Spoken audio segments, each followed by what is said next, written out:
Hello everyone, today we've got some new things to talk about in comics. It's been a while since I've sort of done one of these, sort of recap of what's been going on in comics lately.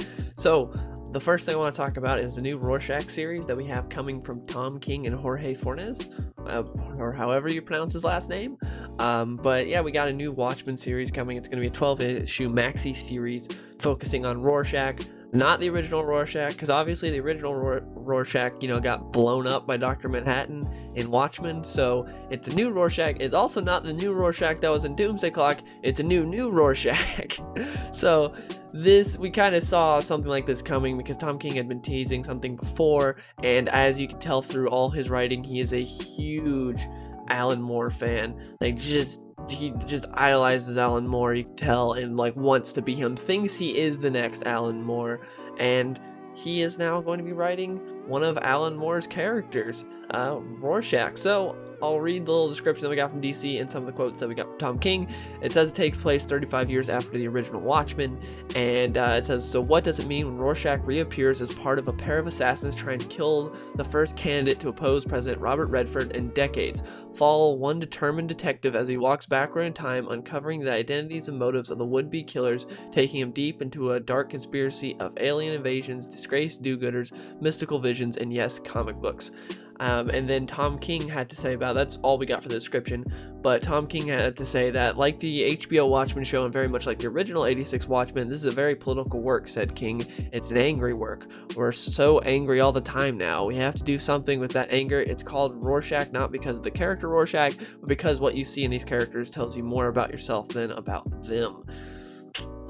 So when I read the last thing of Tom King's that I read was Heroes in Crisis, and all I saw was just a garbage book that with poorly written characters that didn't make any sense at all. So I don't know what that Rorschach test said about me, considering that's what I saw about those characters. But I'm interested to see what this one says about me. If you don't like the book, that shows something about you and what you see about the characters. But honestly, this Watchmen needs to die. And this is coming from someone that loved Doomsday Clock. I think Doomsday Clock is probably the greatest event comic book we've ever gotten, and we have gotten a ton of event books. It's kind of like what comics love to do every so-and-so years. They decide to reboot and do huge event books. It happens all the time, and I think Doomsday Clock is up there as probably number one. It or Infinite Crisis. They're neck and neck. They're both really good. Really good event books, and I love Doomsday Clock. I think it was great. And I think it's time to just end the Watchmen characters now, because I love the original Watchmen. It's pretty good. I really like it. I know there's a sect of people that think it's the greatest thing ever written, and then there's a sect of people that think that it's incredibly overrated. I can kind of get how it's overrated because it does drag. There is a big part of the book that kind of drags, and it is kind of all in the ending. That's the big part, but it is still a really good book. I enjoy Watchmen. I like it. And I love Doomsday Clock. But the problem is, not everyone is Alan Moore or Jeff Johns. These are two of the most talented comic book writers we've ever seen in the industry.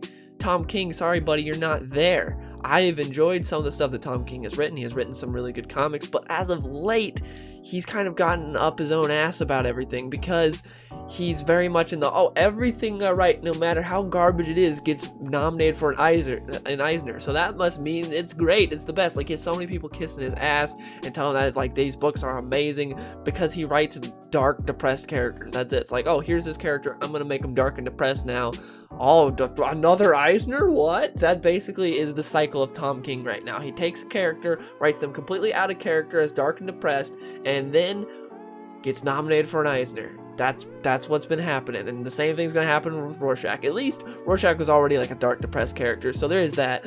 But we don't need another Watchmen series. We had Watchmen, we had Before Watchmen, which I never read any Before Watchmen, but that was the stuff that's sort of the origins of the characters in Watchmen. And then we had Doomsday Clock, and I think Doomsday Clock did the impossible by sort of combining the Watchmen DC universe and also doing a nice sequel to Watchmen. It was freaking amazing. I couldn't believe Jeff Johns pulled it off, although I can believe it because it's Jeff Johns, but still, great book.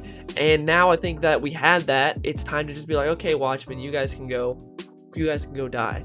But they're doing a lot of stuff with Dr. Manhattan now and Metal, and yeah, it's interesting to say the least. But the Rorschach stuff just doesn't interest me, and the whole there's this is a very political work, it's an angry work. Yes, the original Watchmen was very political. The difference is that was back then, to where not everything was political. Now literally everything is political. Every comic book you read, like 99% of them, like there's something political in it. It's not brave to take a shot at Trump. Like, hate to break it to you, but everyone in the industry hates him. It's not like brave to be like, oh, you see how brave I am to do that? I took a shot at Trump. See how brave I am? Sorry, Tom King, you're not some brave guy by doing a angry political work.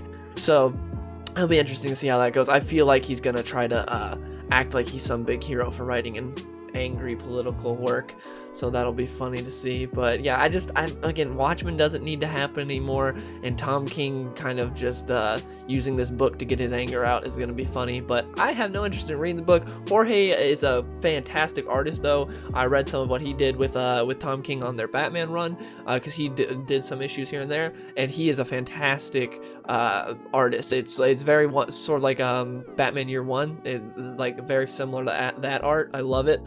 So the art will be good, but I have no interest in this series. Just 12 issues of like depressing stuff and Tom King like venting about how he feels about the current political climate.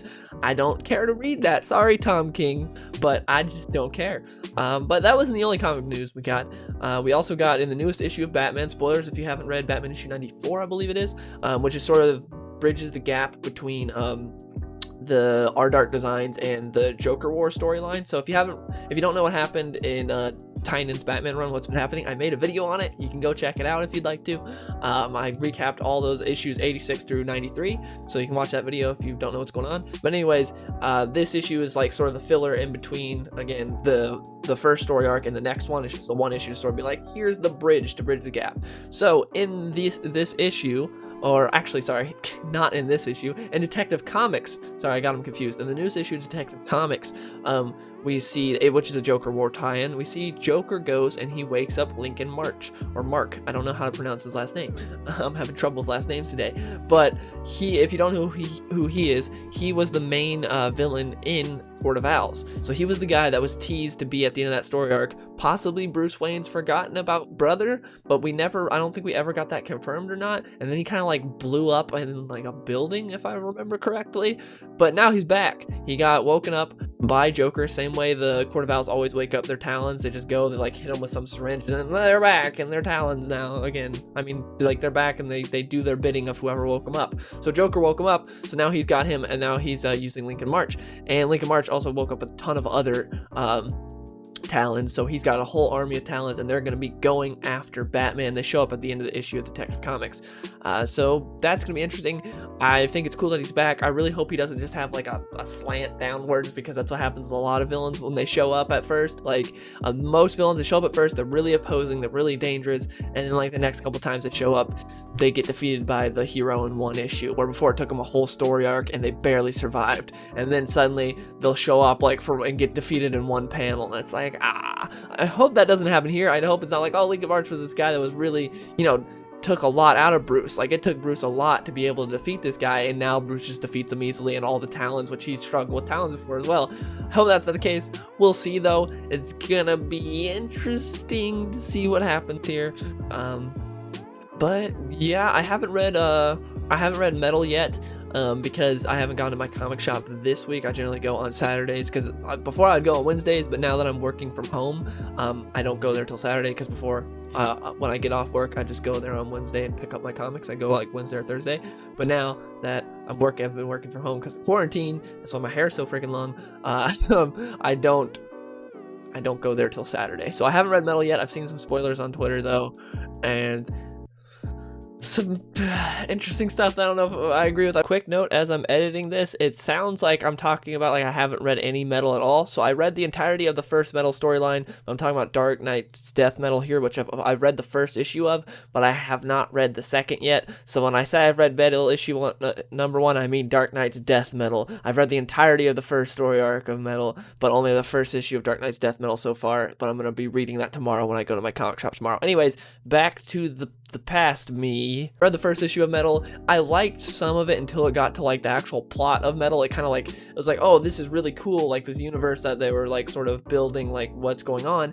And then they got into the details of what the story arc is going to be, and that's when I was like, yeah, not digging that. So the first issue of Metal, I'd give like a 6 maybe. It was all right. Beautiful art by Greg Capullo though. And then issue 2 of Metal I haven't read yet, but it doesn't look to be my cup of tea too much. But yeah, I'm streaming on Twitch a lot more lately. Here's a clip of that if you want to know what that's like.